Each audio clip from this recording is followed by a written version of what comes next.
तो रत्नावली जी चलती रहीं। गोस्वामी तुलसीदास जी से उनकी भेंट नहीं हो पाई। ये आपको हमने पिछले वीडियो में बताया था। आगे चलते हैं उसी क्रम में। तो जैसे तैसे चलती रहीं। एक जगह भीड़ देखी, कई सारे लोग इकट्ठा थे। तो वहाँ जा कर के देखा तो वहाँ गोस्वामी तुलसीदास जी बैठे हुए थे, कुछ प्रवचन कर रहे थे। जा कर के उनके पैरों में गिर पड़ी कि हे नाथ, हमें क्षमा कीजिए, हमसे बहुत बड़ा अपराध हो गया। गोस्वामी बाबा बोले, आप कौन हो देवी? आपको मैं नहीं जानता। कहा, मैं तो आपकी पत्नी हूँ रत्नावली। जो मैंने अपराध किया है वो अक्षम्य है, किसी भी दृष्टि से क्षमा करने योग्य नहीं है। हमसे बड़ी भूल हो गई, इसलिए आप हमारे साथ घर लौट चलें।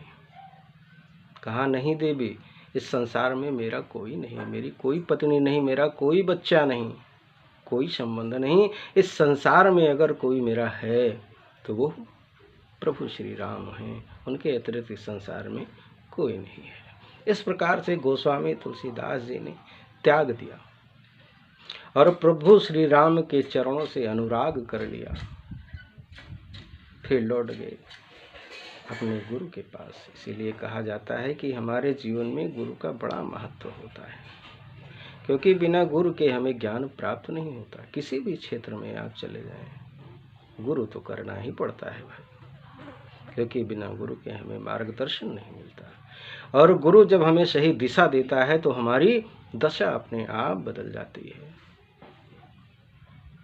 कबीरदास जी ने कहा है, गुरु के महत्व को बताया है कि सतगुरु हम सो रेज कर एक कहा प्रसंग, बरसा बादल प्रेम का भीग गया सब। तो बच्चों, नरहरि दास के सानिध्य में फिर वो चले गए और उनके भीतर प्रभु श्री राम के दर्शन की इच्छा जागृत हुई। तो प्रभु राम से मिलने के लिए वो व्याकुल हो उठे। तो हुआ यूँ कि प्रतिदिन वह दैनिक क्रिया के लिए अर्थात शौच से निवृत्त होने के लिए जहाँ जाते थे, वहाँ से लौटते समय उनके पात्र में जो पात्र ले करके जाते अर्थात बर्तन ले करके जाते थे, जो कुछ जल बचता था वहीं पास में एक झाड़ी थी, वहीं वो गिरा देते थे। ऐसा वो प्रतिदिन करते थे। तो एक दिन शौच करके लौट रहे थे तो झाड़ी में जैसे ही पानी डाला, एक प्रेत प्रकट हो गया। प्रेत, आजकल प्रेत तो पाए नहीं जाते, क्योंकि सब मर गए, प्यासे मर गए, उनको पानी देने वाला कोई नहीं है। तो एक प्रेत ने मार्ग बताया कि आपको प्रभु श्री राम के दर्शन कैसे हो सकते हैं। अब तुलसी बाबा ने जब उस प्रेत को देखा, कहा, भैया आप कौन हो? कहा, मैं प्रेत हूँ, आपने हमारी बड़ी सेवा की है। मैं तो यहाँ प्यासों मर रहा था, कोई पानी देने वाला नहीं था, लेकिन आपने हमको प्रतिदिन पानी पिलाया और मैं आपके ऊपर बहुत प्रसन्न हूँ। कोई वरदान मांगो हमसे।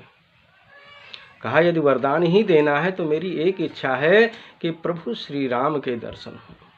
तो प्रेत ने बताया कि आप हनुमान जी के पास जाओ, हनुमान जी ही आपकी सहायता करेंगे, हनुमान जी से भेंट करो। तो उसने रास्ता दिखाया।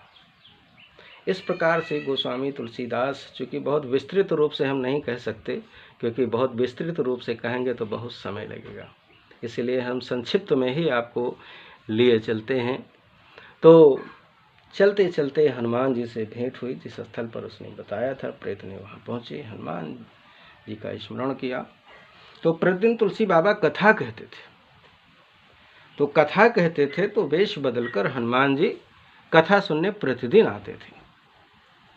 तो प्रेत ने बताया कि जहाँ आप कथा कहते हो वहाँ हनुमान जी उपस्थित रहते हैं। जी हाँ बच्चों, जहाँ पर प्रभु की कथा होती है प्रभु भक्त अवश्य उपस्थित